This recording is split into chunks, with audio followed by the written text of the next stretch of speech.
I'm Holden Douglas, and I'm going to tell you about the journey of two leaders in the Black community who do everything they can to make sure that students graduate college. Black students have a very difficult path in their college journey. There are many barriers that the media puts out on them about not being able to succeed in education. Tremaine Davis, a Cal State Dominguez Hills interim program director, understands the hardships that many Black students have to go through, as he was once a college student fighting a bunch of hardships to get his degree at San Diego State for Africano Studies. Fortunately, he completed his bachelor's in 2007. What helped Tremaine along the way is that he was able to receive help from college campus. It is very important for the faculty to help Black students realize that they can accomplish their college journey and get the degree. I've never been the kind of student that was quiet about asking for help. I was seeking out resources and help along the way and refused to get no for an answer. If it was one place or department that told me no, there was going to be another department that told me yes. I haven't found that one that said yes. That was like my mentality. Like, I'm going to get to my yes. I may get through a bunch of no's, but eventually I'm going to get to my yes. That is where I think just my determination came, because it was so important for me to graduate from college and represent the change for my family dynamics. I'm someone who is a first generation college going student myself. I was the first person in my family to graduate high school. So we're not even talking about college, but just the first in my family to graduate from high school. Education has always meant something to me, and I've always been someone who wanted to find a way to pay it forward to my community and from my background and where I come from. So working in higher education has allowed me that opportunity to pay it forward. So I've always been very passionate about any position that has to do with serving Black population or a population where students of color, because I feel like that's where I thrive at the most. I was actually hired on campus here as an emergency hire. I believe that there has been some time, a few months have passed since the last program director was in the position. And they were looking for someone who was immediately ready to come in and make an impact, who had experience in working in this kind of field prior. And so I'm very fortunate to say that all of my positions have centered around working and engaging with Black students on college campuses. Once I got here, I realized wow, this place has a lot of potential. The students have a lot of potential. And it immediately became a place where I really wanted to be. I hope that I display is that you are enough. You know what I mean? You have everything that you need to be successful. I don't ever want students to think they have to change who they are, the things that they believe in order to achieve a goal. So I just do my best to ensure through what I say, actions, my follow-up, my follow-through, that our students understand that they are. I think so as long as they have that, they know that, then that helps along the way, because so many of our students are still struggling with imposter syndrome. And what I try to tell our students is you're not the imposter.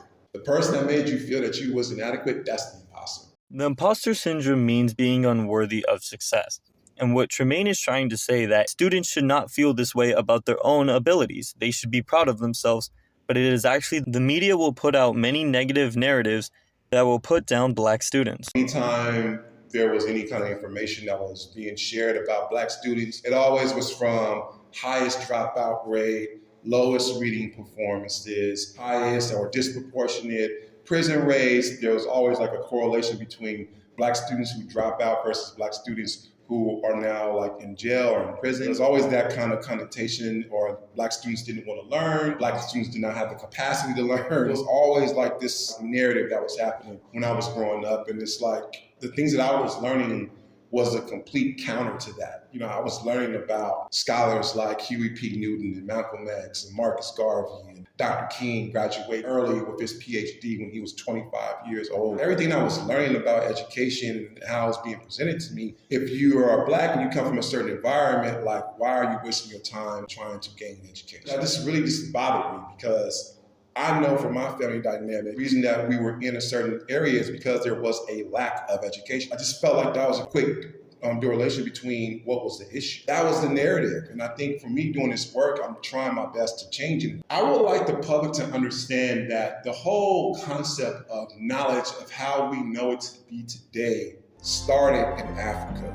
We are not new to knowledge.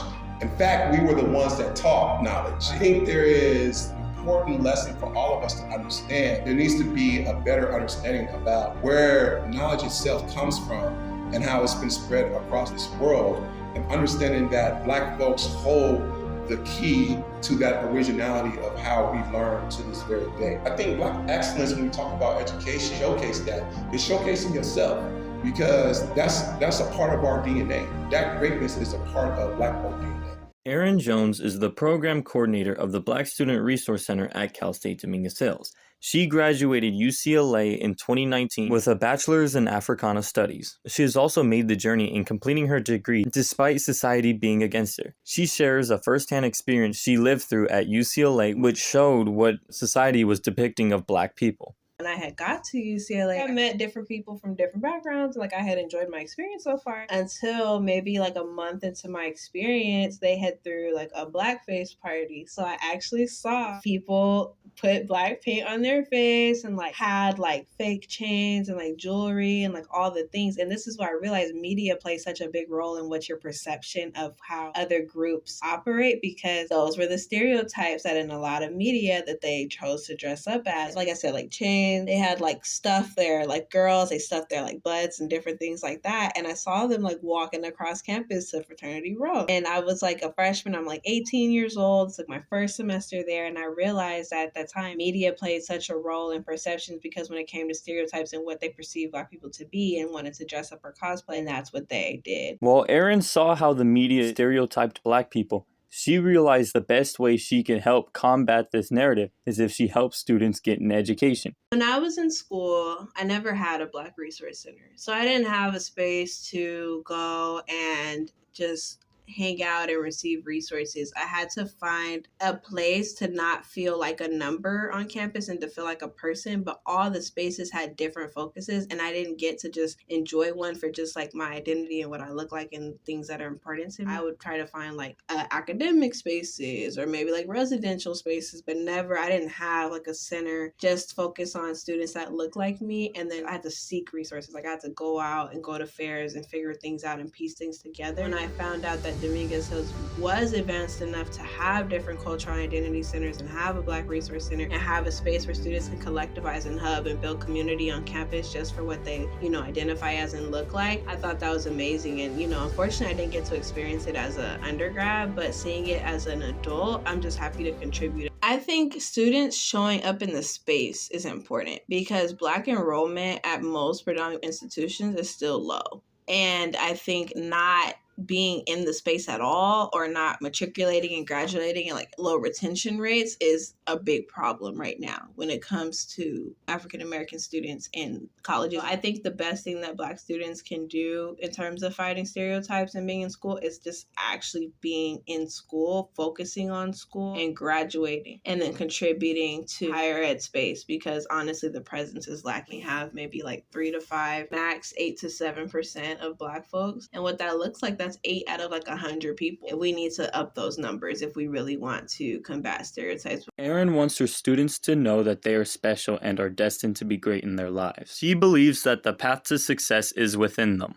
As long as they keep working hard and being successful in college, they can achieve anything they put their minds to. A big message that I like to tell students is that for me in particular, I'm very passionate about African American studies and like just African American experiences in college overall, because I think that this story of triumph is a story that should be told. I think America has a very ahistorical history. If we're not actively trying to collectivize and keep the stories of our ancestors alive, and I think that it could be difficult. People can kind of get lost in the shuffle of every day and not realize the greatness that they come from. So I like to tell students, like, you come from greatness. Everything you do is a success and a testament of the success of the people before you. So please, like, enjoy the stories, learn your history, learn the triumph, and then just know it could be inspiring for you to triumph and overcome whatever you're going through as an individual. Historically, education has been weaponized against us in American history and society, that every barrier that was broken, like, Black people fought for that. So I think even having like Black studies, it was like a